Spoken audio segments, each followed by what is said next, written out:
Hello, YouTube world, friends, family, viewers, and subscribers. You know, we talk about a lot of diagnoses sometimes in my line of work. And I thought about it. I said, I haven't really talked about the topic of schizophrenia. And so this episode, I want to bring schizophrenia to the table. Have y'all been around friends, just shooting with the bobo, what I call it, kicking it, talking, and somebody bring a name up to be someone that in the community or you see in town sometimes, may even be a homeless person, and they say, "Oh, that person's schizo." And I want to talk about this because we need to know when we say something like that, what it really means and the effect that it has on a person, and why we shouldn't be joking about it, but trying to find that person help so that they can go and get an evaluation done, to receive a diagnosis, and if they are really on that level of schizophrenia and diagnosed with it, they can get the medication that they need, they can get the support that they need, and they can also receive a group of what we call wraparound care, that they will be able to receive everything that they need in order to cope with the diagnosis. Okay? Without further ado, this is the Critical Cognitive Aggressive Thinking channel. I am your host, Robby Williams, and let's dive into this world of schizophrenia, and we're going to take about 30 minutes to break it down. Here we go. First of all, mental health awareness is crucial, and understanding conditions like schizophrenia can help break down stigmas in our society and provide support to those who need it. Okay? So what exactly is schizophrenia? When we ask that question, we can go online and look it up. We can go and ask a professional or what have you. But what I like to do is go to that old trusted book called a DSM-5. And I look up these diagnoses. I do it a lot. Because when you decide to, as a clinician, as a therapist, to say, okay, I believe this person has schizophrenia, there has to be an evaluation done. It has to be on the clinical level, and it has to be done as precisely as it can, because this is a very complex disorder, and we can't play around with those diagnoses. So when we think about it, schizophrenia is a chronic mental health disorder that can affect how people think, feel, and behave. It disrupts your thinking. It can take you on a roller coaster with your emotions. And it can shift, if you will, your behavior from one way or another, good, bad, or ugly. Schizophrenia can do that. So what symptoms are we looking for? Well, according to the DSM-5, that's the manual of diagnosis. Some people call it the Bible of diagnosis. That's what all of us mental health professionals use when we dealing with diagnosis, when we're looking at whoever we're dealing with and their diagnosis. We are often going back and forth to that DSM-5. Okay? Symptoms may vary, but some common ones include disorganized speech. A person, their speech is all over the place and is not fluent, if you will. Hallucinations, seeing things that is not there, but standing 10 toes down that it was right there. I promise you I saw this. Okay? Delusions, when someone believes that something can take place or they can do something that they're really incapable of doing, but they believe wholeheartedly despite the proof that they can't do it. They're delusional. Disorganized thinking, your thoughts are all over the place. It's not organized. You can write things down in order, but when you try to do it in that order or what have you, if you're thinking in an orderly fashion, it's difficult to do so. Also, difficulty in concentrating, focusing on one thing, a task. I got to finish this task. But seem like you can never get done with it. You can never finish it. See, if it does, it takes days or weeks. Can't concentrate. Some people, I'm going to read a chapter in this book, but they can't do it. Can't concentrate, can't stay on it, can't focus on it. Okay, so now, what I'm going to do now is break all this down and try to wrap this up in 30 minutes. Think about it.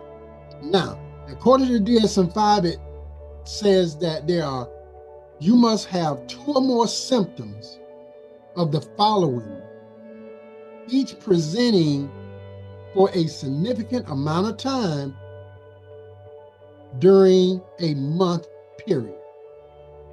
Now, it can be less, but that's with treatment. But in a month's time, okay?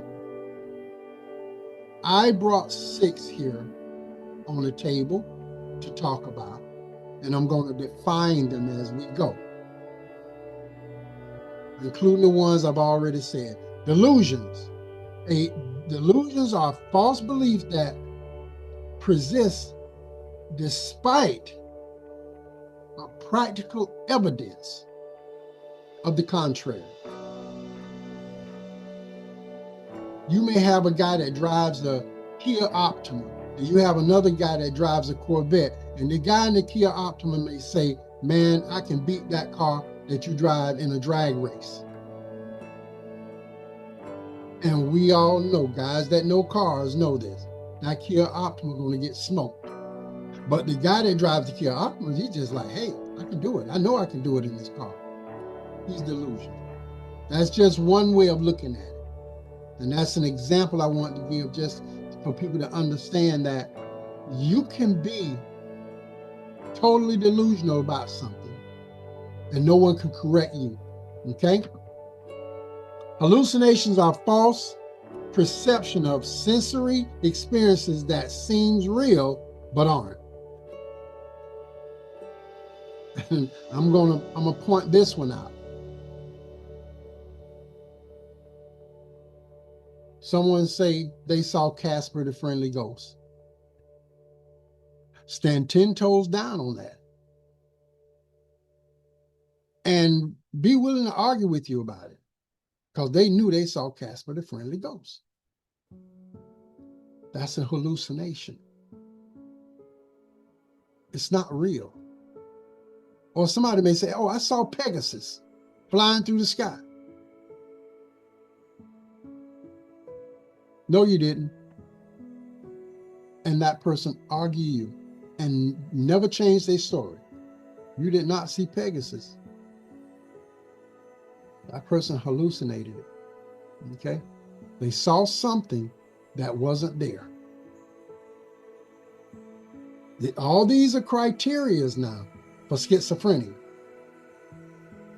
Number 3, disorganized speech. I brought that up earlier. Disorganized speech may manifest as jumping from one topic to another, making it hard to follow the person's thoughts. A person trying to get their point across, their thoughts out to you, talking to you about what they're thinking, but it's so disorganized, they jumping from one subject to another. They cannot stay on topic. And it sounds more or less like a rant than anything else. Okay? And they cannot control it. Catatonic behavior. Catatonic behavior is a multifaceted neuropsychiatric illness defined by significant disruptions in motor activity encompassing both excessive and unusual movements as well as total immobility. Okay? This person can be sporadically moving.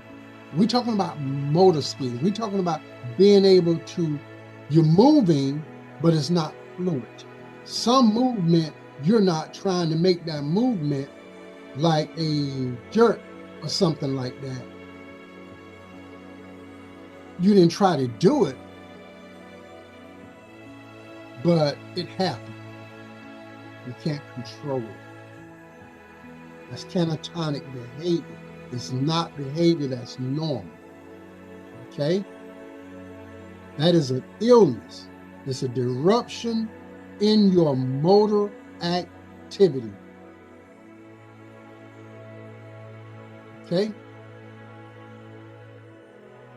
It's like a boxer, for an example, putting up, getting ready to fight, but then when he wants to do a jab, something else happens. Okay?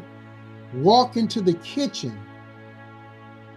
just to get a glass of water, reaching for the glass of water. You may even get the glass of water, and then all of a sudden, drops. It just happened. Okay? Catatonic behavior, disruption in motor activity, all the way up to just not being able to move at all. Okay? Here we go. Grossly disorganized behavior includes a range of unpredictable, disorganized, or inappropriate actions, making it hard for a person to retain lucid train of thought. See, we're talking about your clear train of thought being disrupted and inappropriately doing things sometimes, okay? Because it's all disorganized, it's unpredictable. That's what grossly disorganized behavior is, okay? And then the last one I brought in was like negative symptoms, other negative symptoms such as diminished emotional expressions, lack of motivation, and initiation. So this person, because now you may be suffering from depression as well. So you're not motivated. And there are times you will initiate some things, but now you got to the point where you won't initiate nothing. Okay? You're done. It's like, I quit. You're not motivated. You lose your emotional expression. Like some people get emotional about something, and not in a bad way, but in a good way. And they explaining it and they just talking and they just, they're all into it, excited about it. And they lose it. It's another one.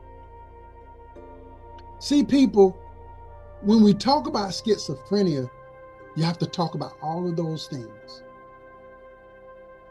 You just can't talk about somebody schizo and then you're not knowing all the things that these are the variables. that goes along with it. Now, there's a lot more I could talk about, but not in 30 minutes. See, when it comes to treatment, now we're talking about a total different ball game from another mental health problem, like anxieties. Okay? So, how do you treat schizophrenia? You got to have a wraparound care package, I would call it. You're going to need a psychiatrist or a doctor, MD, that can prescribe medication for this disease or disorder, because that person will need medication management for balance. That's part of it. CBT, and we call that cognitive behavior therapy, just like talk therapy, part of talk therapy. That person needs to be a part of that, needs to go to therapy, needs to go as much as prescribed,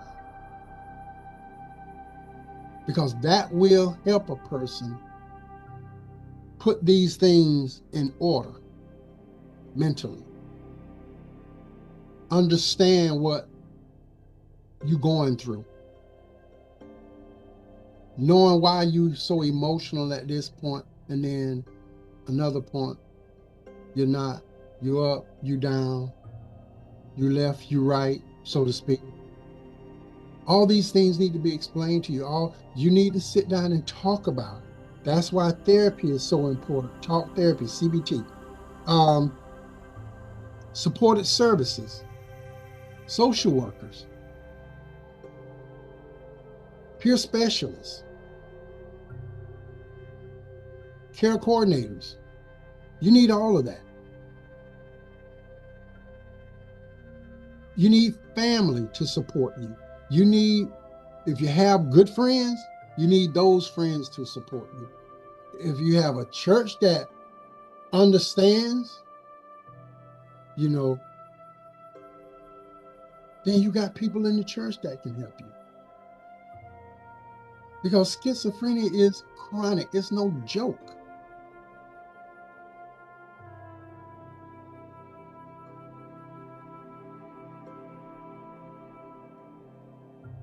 In all of these things, you have to manage those symptoms, and when you do that through medication, therapy,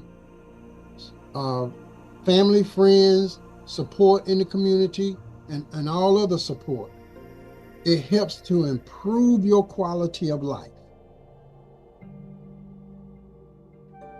Okay? Also remember that it is crucial for individuals with schizophrenia to have a strong sense of knowing that you have support. See, some people feel like they have no one, and they struggle. So that person has to be encouraged. That person has to be talked to and just receive comfort for those people that's there, so that person can build this strong sense of, oh, I have support, I have help, I'm not alone in this. There are also community resources. There should be in every community a place where you can go and ask questions about, where can I get this type of help or that type of help, because I have schizophrenia, or I've been diagnosed with schizophrenia.